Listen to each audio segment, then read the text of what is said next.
अस्सलाम वालेकुम students. Class 8 exercise 9.1 हम स्टार्ट करेंगे आज, और इसका क्वेश्चन नंबर 1 हम जो है वो सॉल्व करेंगे। तो आपने अपने जो समर पैक है उसके अंदर क्वेश्चन नंबर 1 जो है उसको देखना है, और इसी पैटर्न पे यानी इसी मेथड से आपने जो है बाकी तमाम क्वेश्चंस को सॉल्व करना है। ठीक है, तो क्वेश्चन 1 है जी हमारे पास, आपके पास स्टेटमेंट दी गई है, उसके अंदर आपके पास जो है ये तमाम फिगर्स की साइड्स दी गई हैं। ये हमारे पास एक राइट एंगल ट्रायंगल है। राइट एंगल ट्रायंगल वो दिया है जिसका एक एंगल जो है वो 90 डिग्री का हो। जैसे ये वाला हमारे पास एंगल जो होगा ये 90 डिग्री का होगा। ठीक है, तो ये राइट एंगल ट्रायंगल है, उसकी हमारे पास एक साइड दी गई है ये वाली 5, और एक ये साइड दी गई है हमारे पास 12। ये जो साइड होती है ये हमारे पास बेस कहलाती है, और ये वाली साइड जो होती है ये हमारे पास ऑल्टीट्यूड कहलाती है।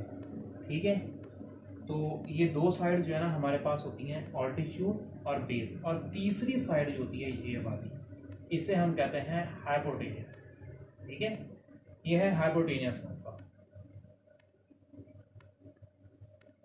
हाइपोटेनियस जो होता है अकॉर्डिंग टू पैथागोरियस, पैथागोरियस एक मैथमेटिशियन था, और उसने ये प्रूव किया था कि किसी भी राइट एंगल ट्रायंगल की जो हाइपोटेनियस वाली साइड होती है वो बेस और ऑल्टीट्यूड से बड़ी होती है।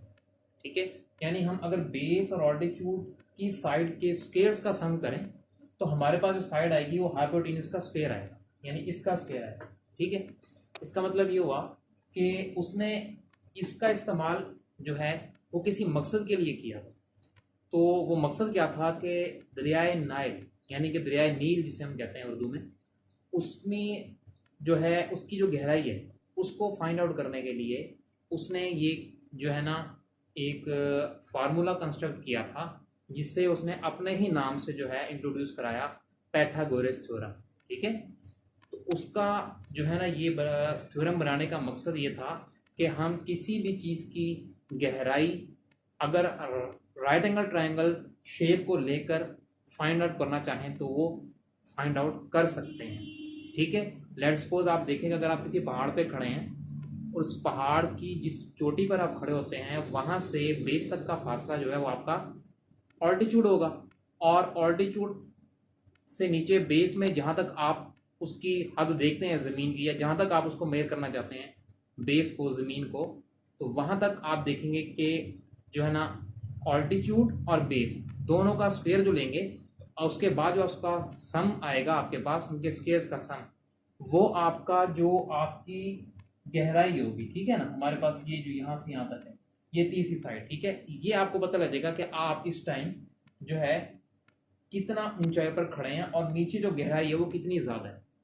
क्लियर, इससे हम ऑल्टीट्यूड भी फाइंड कर सकते हैं, बेस भी फाइंड कर सकते हैं, हाइपोटेनस भी फाइंड कर सकते हैं। इसका बहुत ज़्यादा यूज़ हमारी डेली लाइफ में होता है।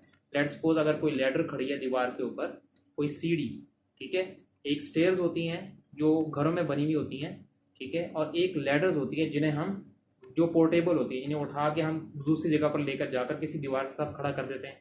या आजकल आप देखेंगे ये जो बिजली का काम करने वाले वापडा वाले लोग हैं इनके पास, ठीक है, लैडर्स होती हैं, ये लैडर्स का इस्तेमाल करते हैं। तो वो लैडर्स जो हैं वो लैडर्स बेसिकली एक राइट एंगल ट्रायंगल फॉर्म ही बनाती हैं अगर हम उसको किसी दीवार के साथ खड़ा करते हैं, किसी खंबे के साथ खड़ा करते हैं, ठीक है, किसी भी सपोर्टेड चीज़ जो वर्टिकल फॉर्म में हो, ठीक है, उसके साथ खड़ा करते हैं तो वो हमारे पास एक राइट एंगल ट्रायंगल फॉर्म बनती है। ठीक है, इससे हम सीढ़ी की लंबाई भी मालूम कर सकते हैं, या हम वो हाइट मालूम कर सकते हैं जिस हाइट पर वो सीढ़ी पर चढ़ने वाला बंदा खड़ा है। ठीक है, यानी उसकी हाइट कितनी हाइट पे खड़ा है। या फिर हम जो है उसका बेस से फासला फाइंड कर सकते हैं कि हमारे पास अगर वो किसी दीवार के साथ सीढ़ी खड़ी है तो बेस से सीढ़ी तक का डिस्टेंस कितना है, हमें उस सीढ़ी को कितने डिस्टेंस पर रखना चाहिए, ठीक है, ताकि वो इजीली उसके साथ सपोर्टेड हो सके, खड़ी हो सके। ठीक है ना, तो अब ये सब चीज़ें हम लोग हमारे डेली लाइफ में जो है हम पैथागोरस का इस्तेमाल करते हैं। ठीक है, तो एक्सरसाइज क्वेश्चन नंबर 1 का फर्स्ट पार्ट जो है वो एक फिगर दी गई है, ये वाला बेस है और ये वाला हमारा ऑल्टीट्यूड है। अब मुझे उम्मीद है कि आपको यह पैथागोरस का जो है ना कॉन्सेप्ट या इसका पर्पस या इसको जो है ना हिस्ट्री या बैकग्राउंड है वो आपको पता लग गया होगा। ठीक है, अब हम इसका सोल्यूशन स्टार्ट करते हैं। According to Pythagoras theorem, Pythagoras theorem के अकॉर्डिंग हमारे पास जो है ये हाइपोटेनियस होता है। ठीक है, इस टाइम मेरे पास ये वाला हाइपोटेनियस है जिसे मैंने सी का नाम दिया है। ये वाला मेरे पास क्या है, ये वाला मेरे पास बेस है और ये वाला मेरे पास ऑल्टीट्यूड है। सी स्टैंड फॉर, ये सी हाइपोटेनियस को हम सी से रिप्रेजेंट करते हैं। ठीक है, और इसको हम ऑल्टीट्यूड को ए से और बेस को बी से रिप्रेजेंट करते हैं। तो अब यहाँ पर मैंने यहाँ लिख दिया है हेयर, यहाँ ए जो है मेरे पास यानी कि ऑल्टीट्यूड वो 12 है, बी जो है वो मेरे पास बेस 5 है और सी जो है वो मेरे पास क्या है, इसका हाइपोटेनियस है। तो by putting the values of A and B, A और बी की वैल्यूज को हमने पुट करना है। तो यहाँ पे जो हम वैल्यूज पुट अप करेंगे वो ये होंगी कि ए हमारे पास 12 होगा, बी 5 होगा और सी x।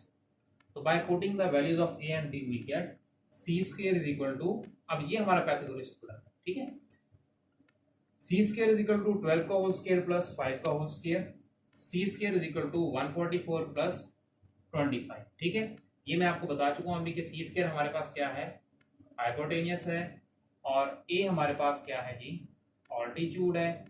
ठीक है जी, और ये वाला हमारे पास जो था, सॉरी, ये ए हमारे पास क्या है, ऑल्टीट्यूड है, और ये बी हमारे पास क्या है, बेस है।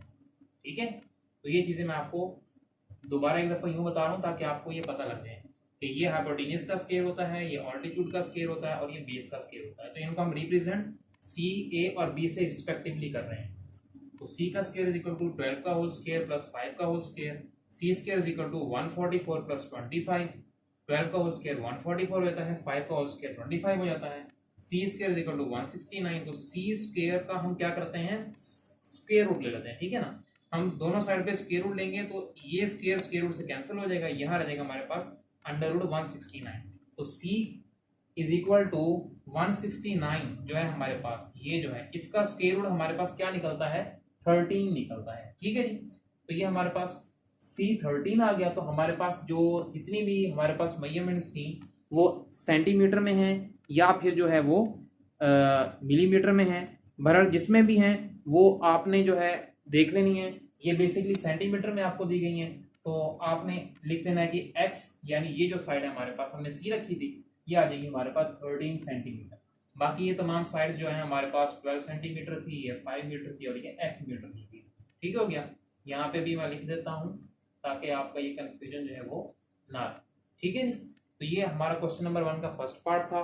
इसके बाकी के पार्ट जो होंगे, जो बाकी इसके क्वेश्चन के पार्ट्स हैं वो आप लोगों ने खुद सॉल्व करने हैं और इसी पैटर्न से सॉल्व करने हैं।